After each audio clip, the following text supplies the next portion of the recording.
अस्सलाम वालेकुम दोस्तों, उम्मीद करता हूँ आप लोग खैरियत से होंगे।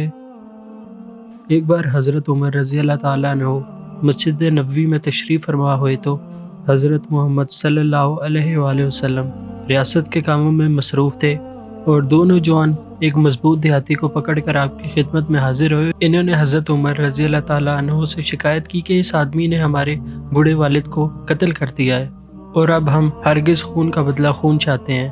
और इन्होंने हज़रत उमर रज़ी अल्लाह ताला अन्हो से मुतालबा किया कि कातिल को कत्ल की सज़ा देकर हमें इंसाफ दिया जाए। खलीफा ने गौर से नौजवान की तरफ देखा और फिर फरमाया कि आपने अपने खिलाफ लगाया गया इल्ज़ाम सुन लिया है क्या आप अपने दिफा में कुछ कहना चाहेंगे?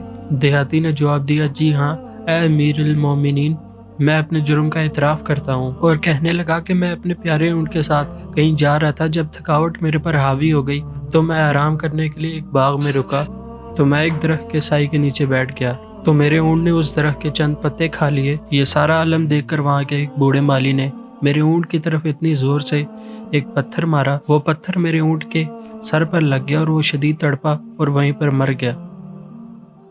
ये सब कुछ देखकर मैं अपने गुस्से पर काबू न कर सका और वही पत्थर अपनी पूरी ताकत से उस बूढ़े की तरफ मार दिया। पत्थर लगने की वजह ये हुई कि वो बूढ़ा भी वहीं पर उसी वक्त मर गया।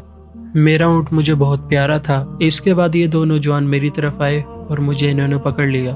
खलीफा ने सारी बात सुनी और फरमाया कि चूँकि आपने अपना जुर्म कबूल कर लिया है तो गवाही की कोई ज़रूरत नहीं है, इसलिए आपको सज़ाए मौत की सज़ा सुनाई जाती है।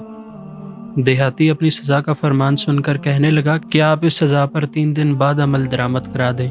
हज़रत उमर फ़ारूक ने फरमाया कि आप अपनी सज़ा पर 3 दिन बाद की ताख़ीर क्यों करवाना चाहते हैं? देहाती ने फरमाया कि मेरे छोटे भाई के लिए मेरे वालिद साहब अपनी वफ़ात पर कुछ सोना छोड़ गए थे।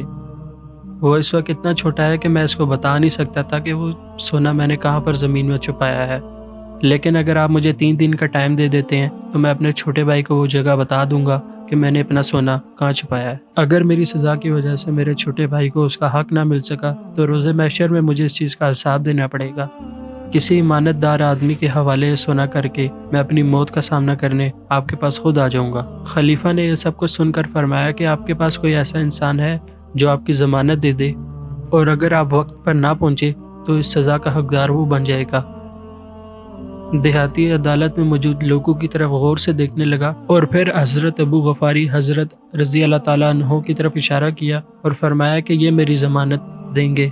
हज़रत उमर ने इस बात पर हज़रत अबू गफ़ारी रज़ी अल्लाह ताला अन्हो से पूछा कि आप इस बात पर रज़ामंद हैं? तो हज़रत अबू गफ़ारी ने फरमाया कि जी हाँ, मैं बिल्कुल हूँ।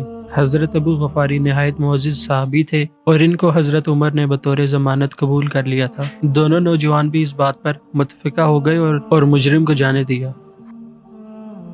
इस तरह दिन गुजरते गए और हत्ता कि तीसरा दिन आ पहुंचा। इल्ज़ाम आयद करने वाले और जामिन दोनों मस्जिद में पहुंच चुके थे। वो मुजरिम का इंतज़ार कर रहे थे कि वो अब कब आएगा। वक्त गुजरने के साथ साथ तमाम सहाबा हज़रत अबू गफ़ारी के लिए परेशान हो रहे थे। जब सिर्फ आधा घंटा रह गया तो दोनों नौजवान आपकी तरफ बढ़े और अपना मुजरिम तलब करने लगे।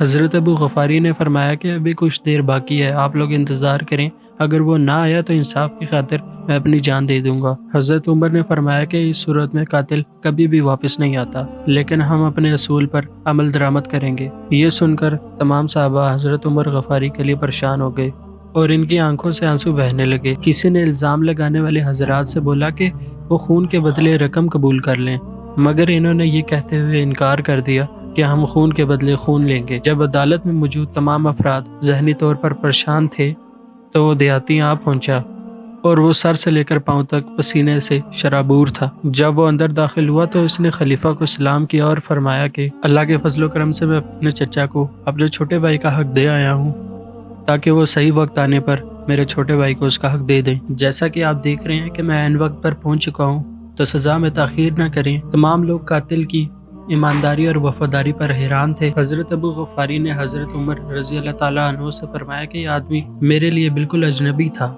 मैं इसका वाकिफ़ नहीं था और पहले कभी भी मैंने इसे नहीं देखा था, मगर जब इसने मुझे तमाम हाज़रीन में से बतौर ज़मानत मुंतखब किया तो मैं इत्तफ़ाक़ किए बगैर ना रह सका। अगर ये वापस ना भी आता तो मैं इसके लिए अपनी जान हंसी खुशी दे देता। यह सारी बातें सुनकर देहाती कहने लगा कि जनाब, जब आप एक अजनबी के लिए ضامن بننے کے لیے تیار ہو گئے تھے تو مجھے اپنی زندگی بچانے کے لیے آپ کی زندگی خطرے میں ڈالنا مردانگی اور شجاعت کے تمام اصولوں کے خلاف لگا۔ پھر کچھ دیر کے لیے ہر جگہ خاموشی طاری ہو گئی۔ الزام لگانے والے باہمی رضامندی سے کہنے لگے کہ اے حضرت عمر فاروق، آپ اس کو چھوڑ دیں اور اس کو معاف کر دیں۔ یہ الفاظ سن کر عدالت خوشی کے نعروں سے گونج اٹھی اور پھر حضرت عمر فاروق نے فرمایا کہ اے نوجوانوں، آپ کو خون کے بدلے میں بیت المال سے سونے کی رقم ادا کی جائے گی اور اللہ تعالیٰ آپ کو اس نیکی پر روز محشر میں جزا عطا کرے گا۔ یہ بات سن کر دونوں نوجوانوں نے بولا، ہم اسے معاف کرتے ہیں کیونکہ نیکی ثواب کا کام ہے اور ہم نہایت ادب سے خون کے بدلے میں رقم لینے سے انکار کرتے ہیں۔ تو میرے پیارے دوستو، اسی طرح یہ واقعہ ختم ہوتا ہے۔ اگر آپ کو یہ واقعہ پسند آیا ہو تو اسے لائک کر دیں، باقی چینل سبسکرائب کر دیں تاکہ نیکسٹ ویڈیو کا نوٹیفیکیشن آپ کو سب سے پہلے مل جائے۔ اللہ حافظ۔